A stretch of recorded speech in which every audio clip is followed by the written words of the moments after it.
సంపాదించింది మొత్తం కూడా జీరో అవ్వడానికి కారణం మీ ఇంటి ఇల్లాలే. అంటే వింటారా?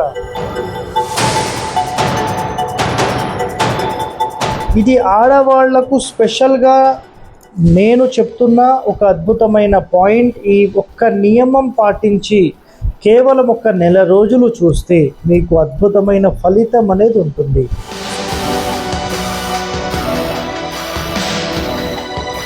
ప్రతిరోజు మనం నిద్రపోయిన తర్వాత లక్ష్మీదేవి మన ఇంటి మొత్తంలో ఎక్కడికి వస్తుందంటే, మొట్టమొదటిగా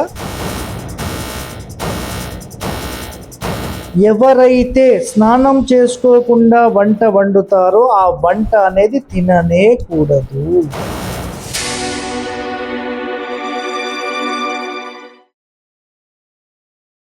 వాస్తులో భాగమైన ఒక అద్భుతమైన కిచెన్కి సంబంధించిన రహస్యం ఇప్పుడు మనం చెప్పబోతున్నాం. మీ ఇంటి లోపల లక్ష్మీదేవి నిలవాలా, జ్యేష్ఠాదేవి నిలవాలా? లక్ష్మీదేవిని కూర్చోబెడతారా, జ్యేష్ఠాదేవిని కూర్చోబెడతారా? మీ ఇష్టం. సో నేను ఈరోజు అయితే ఒక మంచి అద్భుతమైన పాయింట్ నేను చెప్తాను.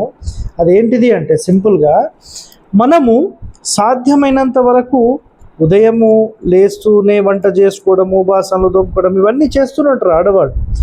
ఇది ఆడవాళ్లకు స్పెషల్గా నేను చెప్తున్న ఒక అద్భుతమైన పాయింట్. ఈ ఒక్క నియమం పాటించి కేవలం ఒక నెల రోజులు చూస్తే మీకు అద్భుతమైన ఫలితం అనేది ఉంటుంది. సార్, ఏం ఫలితం ఉంటుంది అది మీరు అబ్జర్వ్ చేసి మీరే కామెంట్లో తెలియచేయండి. సో నేను చెప్తాను చూడండి. మన ఇంటి లోపల చాలా వరకు మీరు ఒక మాట వినుంటారు. మన పెద్దవాళ్ళు ఏమంటారంటే, ప్రతిరోజు మనం నిద్రపోయిన తర్వాత లక్ష్మీదేవి మన ఇంటి మొత్తంలో ఎక్కడికి వస్తుందంటే, మొట్టమొదటిగా కిచెన్లోకి అడుగు పెడుతుంది అంటాం. కాబట్టి ఆ కిచెన్ చాలా నీట్గా ఉండాలి. ఆమె కోసం ప్రతిరోజు కొంచెము మనం తిన్న భోజనానికి సంబంధించినవన్నీ కూడా కొంచెం కొంచెం పెట్టాలి. ప్రతిదీ పూర్తిగా సమాప్తం అనేది చేయకూడదు అని చెప్పేవాళ్ళు. అందులో ఒక పాయింట్ నేను చెప్తాను. అయితే ఈ కలికాలానికి చెప్తాను, ఒరిజినల్ రూలు చెప్తాను. ఎవరైతే అపార్ట్మెంట్లో ఉంటున్నారో, లేదంటే మా చిన్న ఫ్లాట్ సార్, మేము రాత్రిపూట అసలు బాసాన్లు కడగలేము అంటారు, వాళ్ళ కోసం కూడా ఒక అద్భుతమైన పాయింట్ చెప్తాను. సో చాలా సింపుల్గా చెప్పాలంటే, లక్ష్మీదేవి మొట్టమొదట ప్రవేశం కిచెన్లో చేసినప్పుడు ఆ కిచెన్ ఎంత అద్భుతంగా ఉండాలి తెలుసా? నిజంగా లోపలికి దబా ఎంత బాగుంది, చాలా నీట్గా ఉంది అనే విధంగా మీరు తయారు చేసుకోవాలి. అంటే దాని అంతరార్థం ఏంటంటే, నేను గత 13 సంవత్సరాలు 14 సంవత్సరాలుగా పాటిస్తున్న నియమం ఏంటో నేను చెప్తాను. మా ఇంటి లోపల అందరూ భోజనం చేసే టైం సాయంత్రం 5:30 నుంచి 6 గంటల వరకు భోజనం అయిపోతుంది. 7-7:30 వరకు బాసాన్లు తోమడము, కిచెన్ మొత్తం క్లీనప్ చేసేసి బయటికి వచ్చేస్తారు. సో ఆ మెయింటెనెన్స్ నేను చేసి మొదలుపెట్టిన తర్వాత ఈరోజు నేను ఈ విధంగా ఉండడానికి కారణం నా భార్య. సో నిజంగా ఆ ఇల్లు చాలా అద్భుతంగా మెయింటైన్ చేయాలంటే ఆ ఇంటి ఆడవాళ్ళకే అది సాధ్యం. సో మొదలైతే నా మాట వినకపోయేవాళ్ళు చెప్పి చేపించుకొని ఈరోజు ఆటోమేటిక్గా పడుకునే దానికంటే టైంకి బిఫోర్ కంప్లీట్ క్లీనప్ చేసేసి పడుకుంటారు.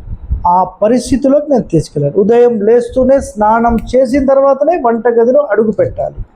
ప్లస్ ఉదయం లేస్తూనే కంప్లీట్ క్లీనప్ చేసేసుకొని ఇంకా స్నానం చేసుకొని వంటగదిలో అడుగు పెట్టాలి.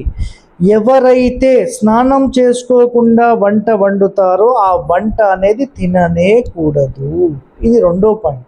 సార్, ఇందాక మీరు చెప్తూ మరి రైటు మేము చేసుకోలేని పక్షంలో మరి ఏం చేయాలంటే, కలికాలం వాళ్ళకి ఏదో చెప్తామన్నారు. అది చెప్తానండి, ఇప్పుడు చెప్తాను ఆగండి. అయితే ఈ కలికాలంలో వాళ్ళకి ఏం చేయొచ్చు అంటే, సింపుల్గా మీరు కంప్లీట్ కిచెన్ క్లీన్ చేసేసి బాసన్లన్నీ తీసేసి బయట ఎక్కడైనా, అంటే మీ పనమ్మాయి కానీ ఎవరైనా కడిగే వాళ్ళు ఉంటే బయట ఎక్కడైనా పెట్టేసేయండి. కిచెన్ మాత్రం కంప్లీట్ క్లీన్ అయిపోయే విధంగా చేసుకోండి. దీనికి మించిన అద్భుతమైన పరిష్కారం అనేది ఇంకోటి లేదండి. ప్రతిరోజు ఆ కిచెన్లో అద్భుతమైన సుగంధ ద్రవ్యాల వాసన వచ్చేలాగా చేయాలి. ఎగ్జాంపుల్, ఇలాచీలు కానీ, లవంగాలు కానీ, దాల్చిన చెక్క కానీ, ఇలా ఎంత మంచి అద్భుతమైన వాసన వస్తే ఆ ఇంటి లోపల లక్ష్మీదేవి నిలిచిపోతుంది. ఇది దానిలోని అంతరార్థమైన రహస్యం.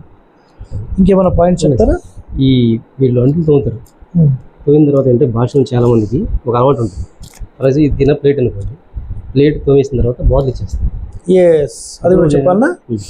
సో బాసాన్లు తోమిన తర్వాత ఒకటే గుర్తుపెట్టుకోండి అండి, ఒక గిన్నె ఇలా ఉంది అంటే కడిగిన తర్వాత జస్ట్ వాటర్ పోవడానికి జస్ట్ ఇట్లా వంపాలి.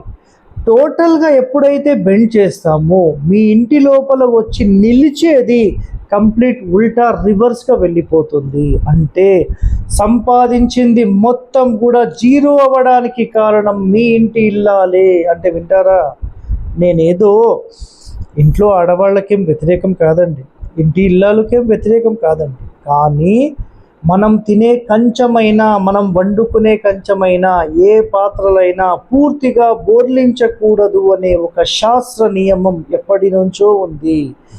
ప్రతిదీ నేను చెప్పే ప్రతి పాయింట్ మీరు నిజంగా పాటిస్తే మన ఇల్లే బాగుంటుంది. మన అంటే నాది అని చెప్పట్లేదు, మనమందరం ఒక కుటుంబం, మనమందరం బాగుండాలి. సో ఇలాంటి అద్భుతమైన రహస్యాలు మీరు తెలుసుకోవాలంటే మన ఛానల్ని వెంటనే సబ్స్క్రైబ్ చేయండి, లైక్ చేయండి, గంట బొమ్మను కూడా యాక్టివేట్ చేయండి. ధన్యవాదాలు.